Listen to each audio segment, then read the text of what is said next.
Hi everyone. So I'm back with more. Okay, so to be real with you, there are times where I am literally just sitting on something that I want to share with you all. And it's not because I want to withhold information or that I don't feel like it's worth sharing. A lot of the times it's a matter of timing. A lot of the times it's a matter of timing. Um, and so yeah, it's like, it's like waiting for the beat to drop and Venetia's got a video out, like it's got to hit right when it hits. And so with that, this week, I'm just being weird in my chair. This week, or day, just because who knows if I put another video out before the end of the week, I wanted to discuss the concept of enlightenment and becoming enlightened. And yes, I'm like gonna mess with my clothes because it's weird getting dressed some days just because of the way like my days have been going. So, it's just, you know, dealing with today's costume. So, yes, the concept of being enlightened, becoming enlightened. And one thing that I've witnessed in other people, especially those just starting on this path, right? Is the concept of becoming enlightened and enlightenment, is this static thing, right? Is this kind of endpoint that if you pray and be holy and do all of the things just right and behave a certain way, and some of that includes bypassing, you just end up becoming this statuesque symbol of all that is holy and beautiful and divine and mwah, chef's kiss, you know what I mean? And it's so much more than that. Why would we, as spiritual beings having a human experience, seek to become something that isn't living, isn't changing, isn't evolving, isn't growing, isn't practicing, right? Because no matter what, when we're in this form, and even as spirit, we are subject to seasons. We're subject to seasons of being and feeling, whether it's inside or outside. We're subject to these different changes and shifts within our environment that causes us, that pushes us, that calls us to adapt, to adjust, to experiment, to experience, and then experiment again, and to choose, and to, just to shift. And we all know, whether or not we choose to consciously know it, that change is the only constant. Change is the only constant. Change is the only thing that is changeless. And so, considering any type of aspect of spirituality, of becoming, of being, considering it as this endpoint, this goal, this static point on the map, you end up being, if you're here and enlightenment or the highest point of your spiritual self is here, those may both seem to be two static points on a map, on a 2D space, in this space of positive and negative consideration, right? But when you consider them being on a map, they're in two completely different environments, right? And so you may not know what things look like past even just the point where you're at. You may see it laid out on a map, but you're not in it. There's not that depth. There's not that experience that actually takes you out of that place of self, that place of current self. So I hope that map analogy was good. I just kind of came off the cuff with that one. But a map's only going to show you, it's only going to show you where you're at in relation to what's around you. It's not going to tell you how to get there. It's not going to tell you what you're going to experience. It's just telling you where you're at. You're just locating yourself. And so to think that enlightenment is as simple as going from point A to point B, you know, your eyes going along a path on a map or on a 2D space, that's you just projecting a certain concept of what you think that is without actually becoming it through practice, through adjustment, through experiment, through experience, through experiment, through choosing, through choice, through change. So, yeah. So, of course, for those of you who are familiar with me, you know, I love words. I love looking up definitions of words. So I pulled up the definition of enlighten, and it's a verb, uses a verb to give someone greater knowledge and understanding about a subject or a situation. They listed similar words such as illuminate or inform. To give someone spiritual knowledge or insight, similar words they've listed, or sophisticate, socialize, civilize, which I find interesting. And I have some of the feelings about the word civilize, civilization, to be civil, which I will get into another time. You know, when it hits, when that timing's just right. And then they put archaic, to shed a light on an object. So putting it into that context, let's consider to shed light on something, right? And so if our environments, both inner and outer, are constantly shifting, changing, evolving, growing, you know, being manipulated, whether it's through our own thoughts, feelings, or through situations that are occurring in which, you know, both forces have to be met and brought into a state of balance. So we're talking about transformation, transition, right? And if we think about it as a landscape, and in the outer world, if the only point of light to reference is the sun, and within us, the only point of light to reference is our own spiritual self, that essence within us, you know, as those inner and outer environments shift and change and grow, new shadows and shapes emerge and form.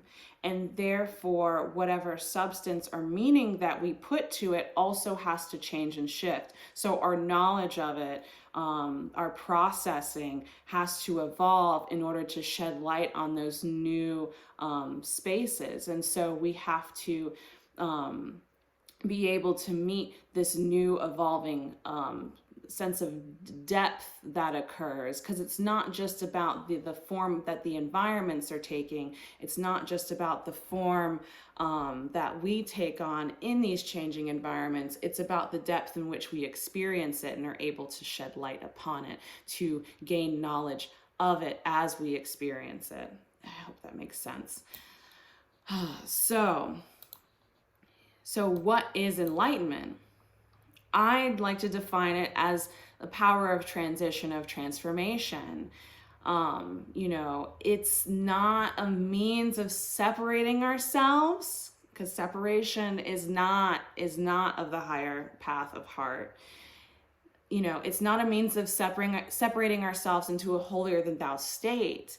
It's the ability to move in light, to move as light, to elevate yourself, to move lightly, to elevate yourself by lifting yourself above the mess of confusion, of judgment, of concepts and form, to gain the right angle or perspective, you know, being that light, to gain the right angle of a situation, to progress, to observe, to learn, to experience more than what you know, our humanity, our, you know, initial vision maybe that you are here point on the map might have offered us. And so, you know, regarding enlightenment and becoming enlightened, you know, as a permanent state, is offering us the opportunity to fool ourselves. We lose our humility in that belief we created. So then we're comparing ourselves, and we're kind of judging the experience of what it is to be enlightened, instead of just experiencing it through like an honest through an honest perspective, through an honest like experience, and of our own choosing. Okay, anyways. So enlightenment is a quality that we boot up. It's a quality that we have, it's something we earn, it's something we practice. So enlightenment is a quality or practice that we boot up, when our intuition begins tingling, when it's time to reposition ourselves, embrace ourselves for an incoming wave or obstruction. So, like I said, that light, it's adjusting, that light within us, that light outside of us, it's adjusting to shed light on these incoming obstacles or new forms.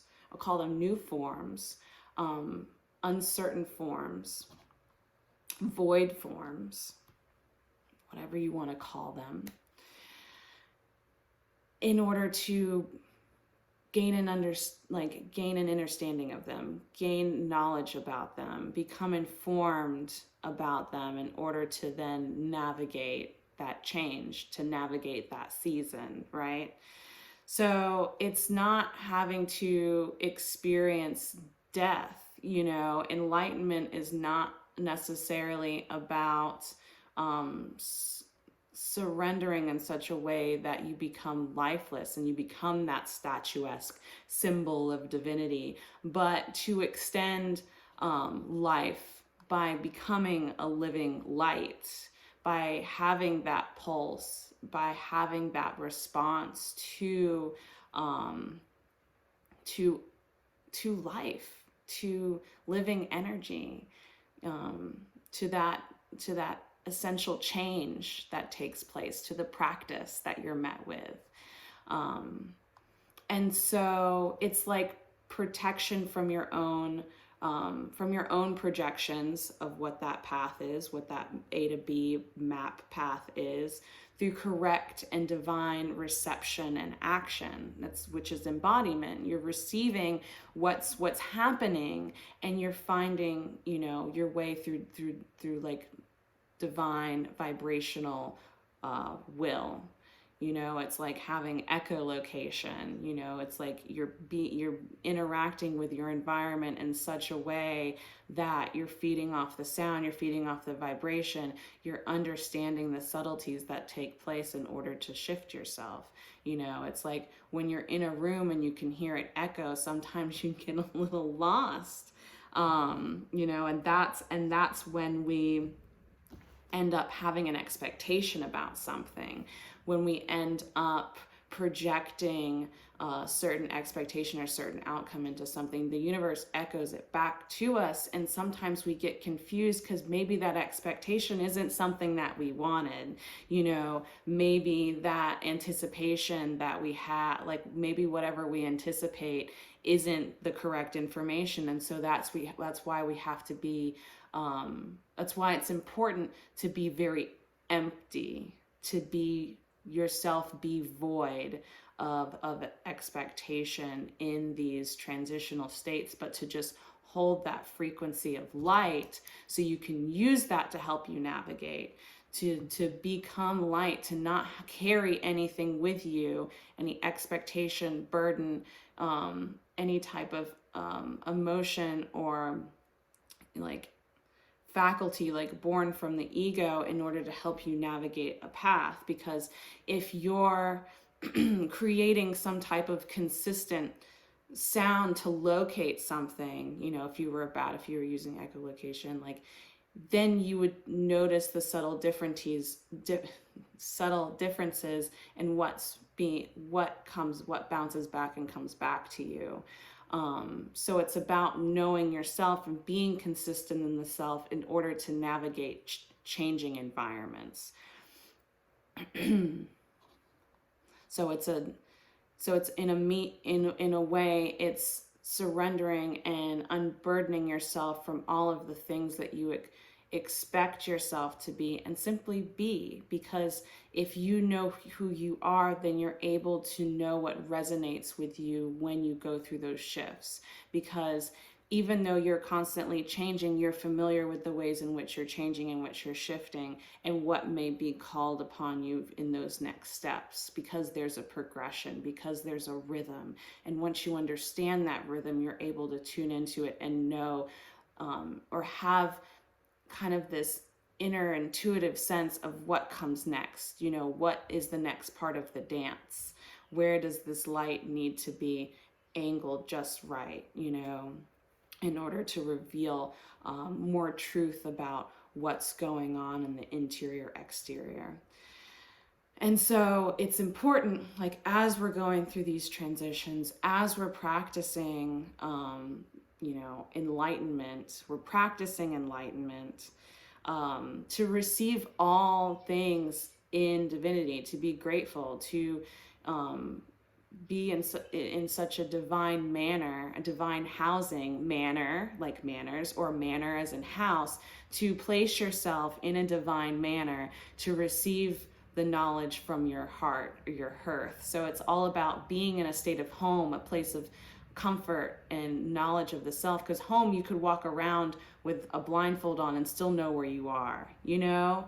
And so it's important to place yourself within that sphere, within your own energy, to center yourself in that divine manner, for you to be able to properly receive that knowledge, for you to be properly shed light and receive that information, have it reflected back to you, no matter what form or environment you end up shedding that light or that self or that divinity upon, for you're able to then really figure out the essence of whatever's going on in that space. And I'm gonna see, so it's important to remain in your divine manner, for in the market, as I'll call it, that public space, you know, that outer space, or that even that public space within yourself, which might be that shadow side, you know, because in the public space you may not know what other people are thinking or doing, and so perhaps their inner realm is a shadow to you, and so that it also exists within yourself to a certain degree, right? If you're somewhat, because you're somewhat a product of your environment. I hope you're following me. So when you are not within your divine manner, within your divine home, within your hearth, within your heart, you're in the market. And in that public space, it's easy to be sold on something. And so it's important through this time of transition to not leave the home, you know, to not leave that home, that practice, that divine, you know, self. Like, that's why I always say it's important to have a pocket practice to take with you. It's important to have those anchoring tools to make sure that you're at home within yourself. Because once you're in the outer world, it's easy to sell yourself. You know, it's easy to be sold on something and in turn sell yourself. So resist the urge to sell yourself short, because you're charged with more than just providing a means in exchange for some of your time or your space. Like, you are the means, you are the mission, you live the message. Like Gandhi said, my life is the message. And so I'm just going to go back to enlightenment isn't static.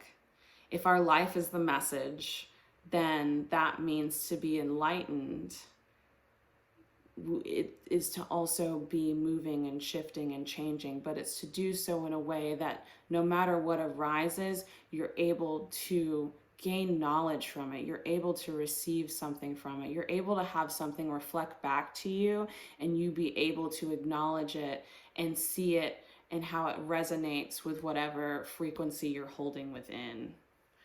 I think that that's the most important thing. It's not about being able to look and to conceive of things in a 2D space, you know, in your mere like mind, like consciousness. It's about experiencing it. It's about having that play. It's about the bounce back. It's about, you know, like a sounding board.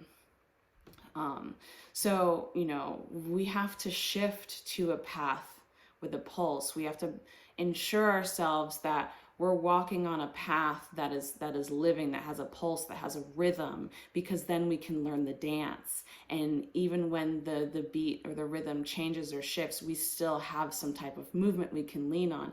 And even though it gets faster or slower, the dance may stay the same, but it looks a little different. We're able to add a different, varied nuance to it based off of the mood or whatever that the rhythm is indicating to us. And so, you have that dance, which is the authentic self, the true self. And then, but and within it there's that rhythm, but it's like the music can change, the beat can change, the tempo can change, but at the same time you still have that dance and it.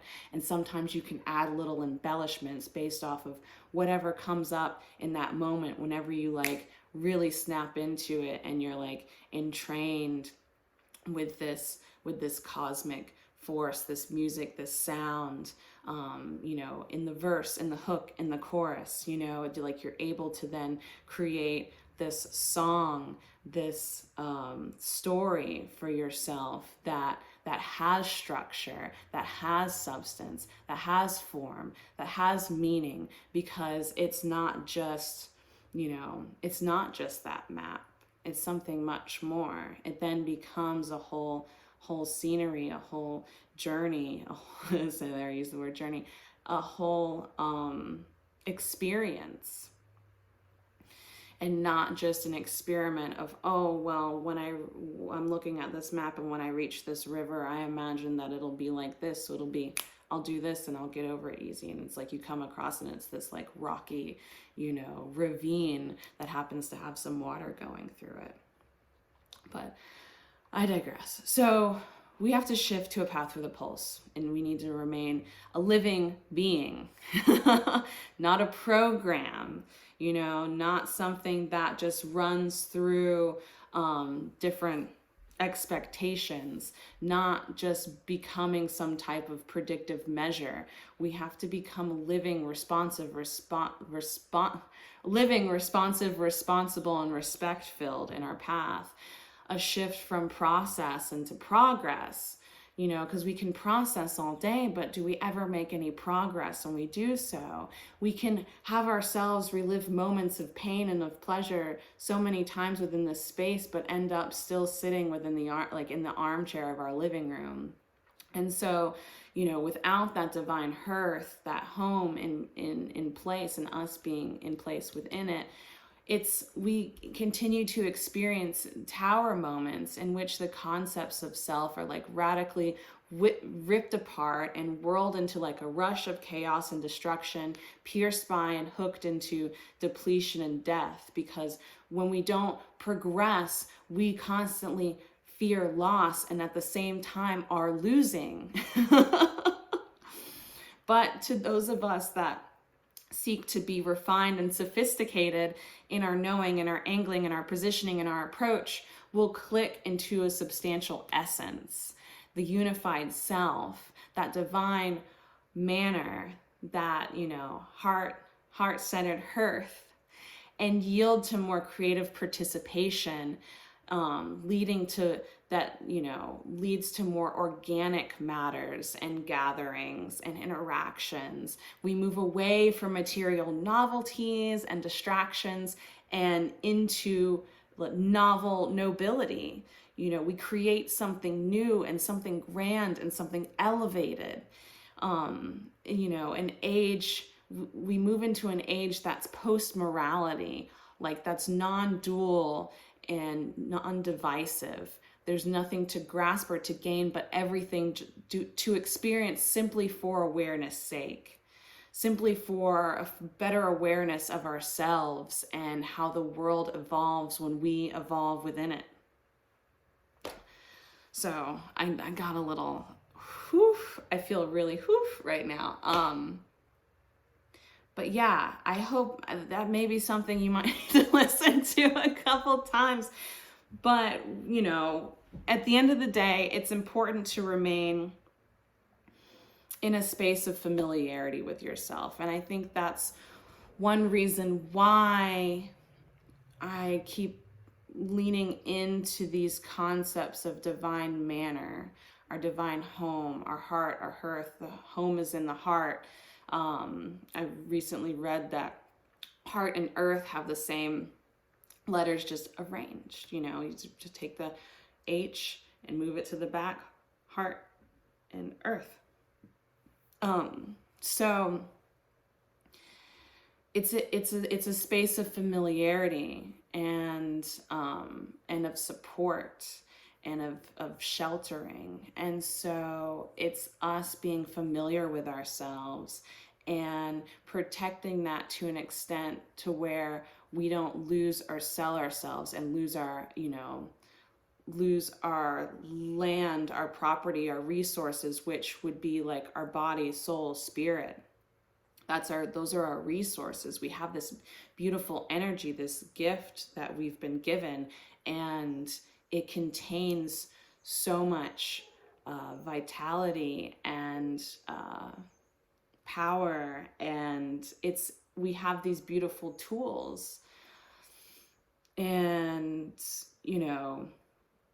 so one reason I like to consider the home is just think about what your home provides you with and how grateful you are for it in times of duress, in times of exhaustion, in times of having to show up and do a lot of work in the outside world. It's good to come home. It's good to come home and just be like, you're allowed to spread yourself out, and you're careful about who you invite in and how you maintain it.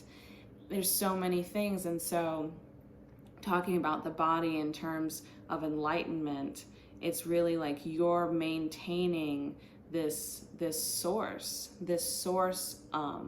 that provides you with the chance to experience. If you maintain the home, you have an optimal experience. You have an optimal chance to learn and to grow and to progress.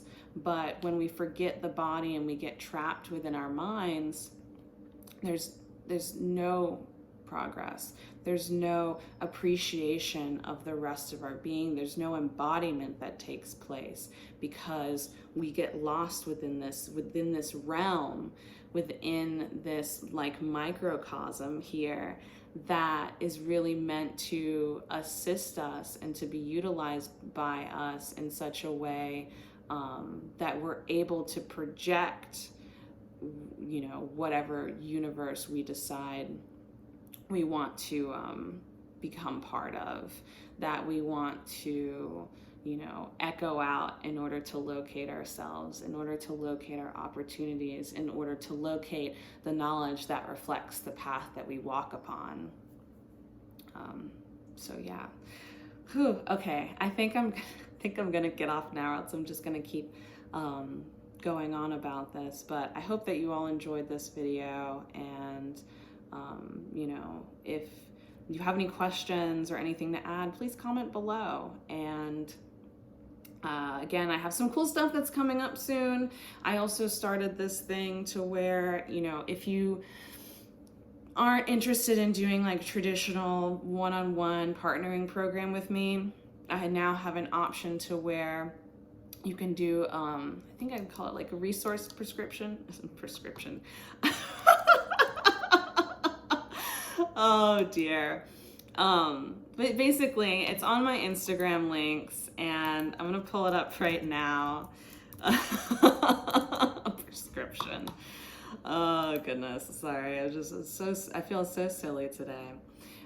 So it is called a resource coaching subscription. And basically what it is you pay monthly, you get unlimited access to me via Marco Polo, as well as a couple additional things that are listed on the page.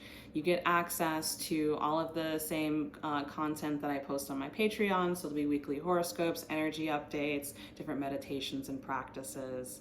And DM me if you'd like a coupon code to save on your first month with the resource coaching subscription.